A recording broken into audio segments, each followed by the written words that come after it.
జై శ్రీరామ్. శ్రీమాత్రే నమః. శ్రీ గురుభ్యో నమః. 2024 సంవత్సరం ద్వాదశ రాశుల వారి రాశి ఫలితాలు. ద్వాదశ రాశుల వాళ్ళకి మరియు ద్వాదశ లగ్నాల్లో పుట్టిన వారికి ఈ మాసం యొక్క రాశి ఫలితాలు ఎలా ఉన్నాయి, మాస ఫలితాలు ఎలా ఉన్నాయి అన్న అంశాన్ని మనం పరిశీలిద్దాము. అయితే ఈ విషయాలు తెలుసుకోవడానికి ముందుగా గోచరంలో గ్రహస్థితులు. మేషరాశిలో గురు భగవానుడు సంచారం చేస్తూ ఉన్నాడు. కన్యా రాశిలో కేతు భగవానుడు సంచారం చేస్తూ ఉన్నాడు. ధనుసు రాశిలో కుజ భగవానుడు శుక్ర భగవానుడు సంచారం, కుజ శుక్రుల సంచారం జరుగుతూ ఉంది. అలాగే మకర రాశిలో బుధ భగవానుడు సంచారం జరుగుతూ ఉంది. సూర్యనారాయణమూర్తి సంచారం జరుగుతూ ఉంది. ధనుసు రాశిలో ఉన్న కుజ భగవానుడు ఈ నెల 5వ తారీఖు నుంచి, అంటే ఫిబ్రవరి 5వ తారీఖు నుంచి ధనుసు రాశి నుంచి మకర రాశిలోకి ఆయన ప్రయాణం మార్చుకుంటున్నాడు, మకర రాశిలోకి వెళ్తున్నాడు. శుక్రుడు ఈ నెల 18వ తారీఖు నుంచి ఈ నెల 12వ తారీఖు ఆయన మకర రాశిలోకి ప్రవేశించబోతున్నారు. అలాగే బుధుడు ఈ నెల 21వ తారీఖు నుంచి మకర రాశిలో ఉన్న ఆయన కుంభరాశిలోకి వెళ్తూ ఉన్నారు. సూర్యనారాయణమూర్తి ఈ నెలలో 14వ తారీఖు నుంచి కుంభరాశిలోకి ప్రయాణం చేస్తున్నాడు, మకర రాశి నుంచి కుంభరాశిలోకి ప్రయాణం చేస్తున్నాడు.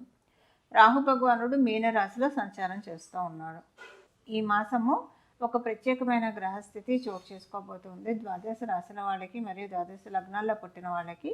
ఆ ప్రత్యేకమైన గ్రహస్థితి ఏంటంటే సూర్యనారాయణమూర్తి మరియు శనీశ్వరుడు ఈ నెల 14వ తారీఖు నుంచి ఒకటే రాశిలో సంచారం చేస్తూ ఉన్నారు.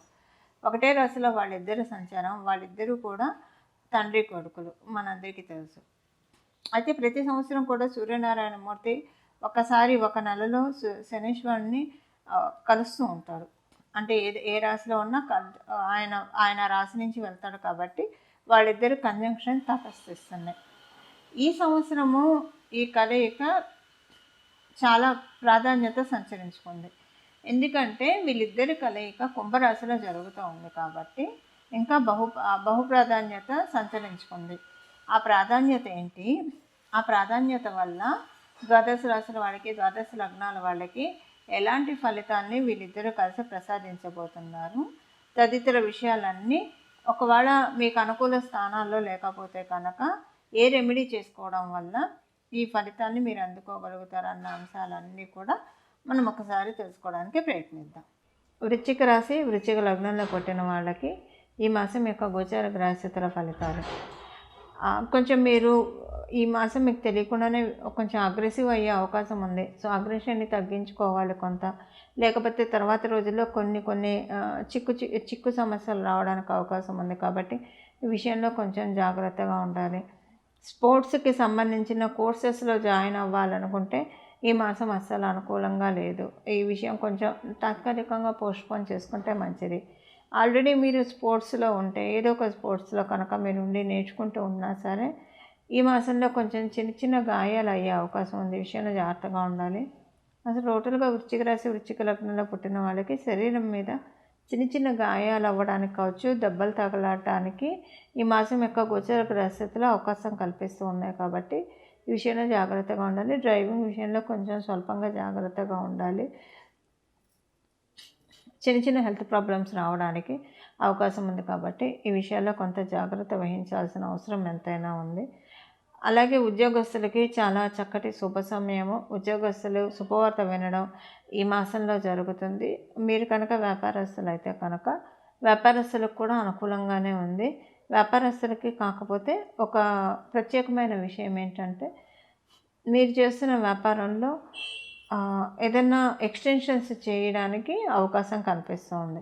ఒకవేళ ఎక్స్టెన్షన్స్ ఏం చేయకపోతే ప్రాఫిట్స్ కొంచెం ఎక్కువ వస్తాయి. సేల్స్ బాగా సాగితే ప్రాఫిట్స్ కొంచెం ఎక్కువ వస్తాయని చెప్పాలి. ఇలాంటి వాటన్నిటికీ కూడా అవకాశం చక్కగా కలగజేస్తుంది గోచరంలో ఉన్న గ్రహస్థితులు. ఈ గోచర గ్రహస్థితుల రీత్యా ద్వాదశ రాశుల వాళ్ళకి ఎలాంటి ఫలితాలు వర్తిస్తాయి అన్న విషయాన్ని మనం తెలుసుకుందాం. ఈ విషయాలు తెలుసుకోవడానికి ముందుగా ద్వాదశ రాశుల్లో పుట్టిన వాళ్ళు ఈ రాశి ఫలితాలు ఎలా అన్వయించుకోవాలన్న విషయాన్ని కూడా మనం ఒకసారి పరిశీలిద్దాం. ద్వాదశ రాశులు, ద్వాదశ లగ్నాలు, అవే రాశులు అవే లగ్నాలు. మీరు ఏ రాశిలో పుట్టారో మీకు తెలుస్తుంది కాబట్టి రాశి ఫలితాలు మీరు చూసుకోవచ్చు.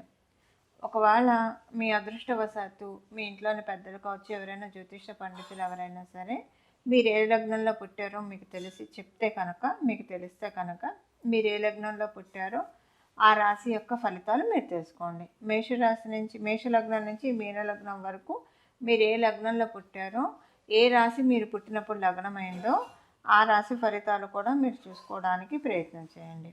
అలాగే మీరు ఇప్పుడు ఈ గోచార గ్రహస్థితుల ఫలితాలు మీ జన్మజాతకం కనుక బాగా ఉంటే, గోచారంలో బాగా ఉంటే ఇంకా చక్కటి ఫలితాలను మీరు చూస్తారు. మీ జన్మజాతకం ప్రస్తుతం బాగోలేదు, కానీ గోచారంలో మీ రాశి వాళ్ళకి, మీ లగ్నం వాళ్ళకి బాగా ఉంది.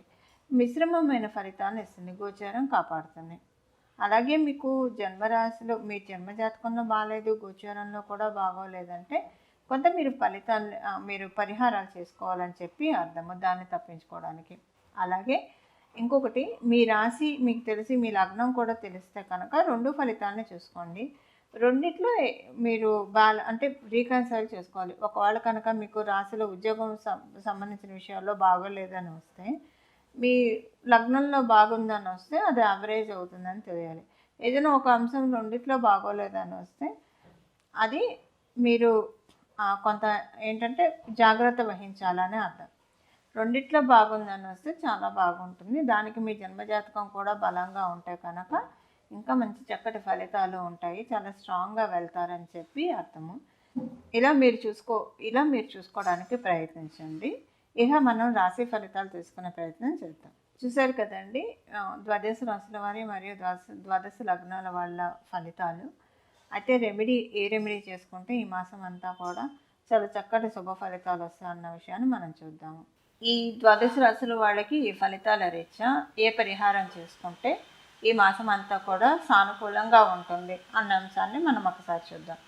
మీరు ఏ రాశిలో పుట్టినా సరే, ఏ లగ్నంలో పుట్టినా సరే, మనకి మెయిన్ ఏంటంటే మన జీవితాల్లో మనం పొద్దున్నే లేస్తే ఇంత వెలుగు ఉందంటే, ఇంత ప్రకాశంగా మనకి డే అంతా వెళ్తుందంటే దానికి కారణం కేవలంగా సూర్యనారాయణమూర్తి కుంభరాశిలోకి ఈ మాసంలోకి రాకపోతూ ఉన్నారు. అందువల్ల సూర్యనారాయణమూర్తి కుంభరాశిలోకి రావడం అనేది నిజంగా చాలా స్పెషల్ థింగ్. కుంభరాశిలోకి ఆయన వచ్చి ఆయన సింహరాశి మీద పరిపూర్తి దృష్టి పెడతాడు. కాబట్టి ద్వాదశ రాశుల వాళ్ళకి, అలాగే ద్వాదశ లగ్నాల వాళ్ళకి కూడా మీ పేరు ప్రతిష్టలు ఇనుమడింప చేసుకోవడానికి ఈ మాసంలో చేసే ఈ పరిహారము చాలా చక్కగా ఉపకరిస్తుంది. ఆ పరిహారం ఏంటో మనం ఒక్కసారి తెలుసుకోవడానికి ప్రయత్నిద్దాము. జగత్ అంతటికీ వెలుగుని ప్రసాదించే దివ్యాన్ని ప్రసాదించే సూర్యనారాయణమూర్తిని చరణాన్ని ఈ మాసం అంతా కూడా మనం ఆశ్రయించాలి. అయితే ఎవరైతే రోజు విష్ణు సహస్రనామాన్ని చదవగలిగిన వాళ్ళు విష్ణు సహస్రనామాన్ని చదవడము, కొంతమందికి విష్ణు సహస్రనామాన్ని చదవడం రాదు.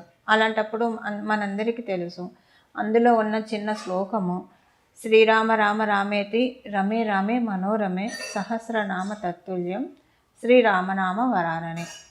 ఈ శ్లోకాన్ని చదువుకున్నా కూడా పూర్తి విష్ణు సహస్రనామాలు చదివిన ఫలితం మనకు వస్తుంది. ఇది చదవడం కన్నా ప్రయత్నించండి. సూర్యనారాయణమూర్తి చాలా బలంగా ఉన్న ఈ సమయంలో, అంటే సింహరాశి మీద ఆయన పరిపూర్తి దృష్టి పెట్టిన ఈ శుభ సందర్భంలో అందరూ కూడా శ్రీరామచంద్రమూర్తిని ఎంత బాగా ఆరాధిస్తే అంత చక్కటి శుభ ఫలితాలు వస్తాయి. ఎందుకు శ్రీరామచంద్రమూర్తి అని చెప్తున్నానంటే, ఇక్ష్వాకుల వంశానికి చెందినవాడు శ్రీరామచంద్రమూర్తి. ఇక్ష్వాకుల వంశానికి దైవము, కులదేవత, ఆదిదైవము సూర్యనారాయణమూర్తి. అందువల్ల మనం ఈ మాసం అంతా కూడా సూర్యనారాయణమూర్తి ఇచ్చే చక్కటి శుభ ఫలితాన్ని మనం అందుకోవడానికి, మంచి పేరుని సంపాదించుకోవడానికి, సంఘంలో గౌరవ మర్యాదలు సంపాదించుకోవడానికి, దీనికంతటికీ కూడా ఈ నెలంతా కూడా శ్రీరామచంద్రమూర్తి ఆరాధన చేయడము, విష్ణు సహస్రనామాలు చదవడము, మీ ఇంటి దగ్గర కనుక శ్రీరామచంద్రమూర్తి ఆలయం ఉంటే ఆలయ సందర్శనం చేయడము, ఇవన్నీ చేయగలిగితే కనుక చాలా చక్కటి శుభ ఫలితాలు ఈ మాసంలో మీకు అందడానికి చాలా చక్కటి అవకాశం ఉంది. ఈ మాసంలో మీరు చేసే ఈ పరిహారం వల్ల రాబోయే మాసాల్లో కూడా కొన్ని మంచి ఫలితాలను చూడటానికి చక్కటి అవకాశం నిస్సందేహంగా ఉంటుంది. మంగళం. నమో భగవతే వాసుదేవాయ.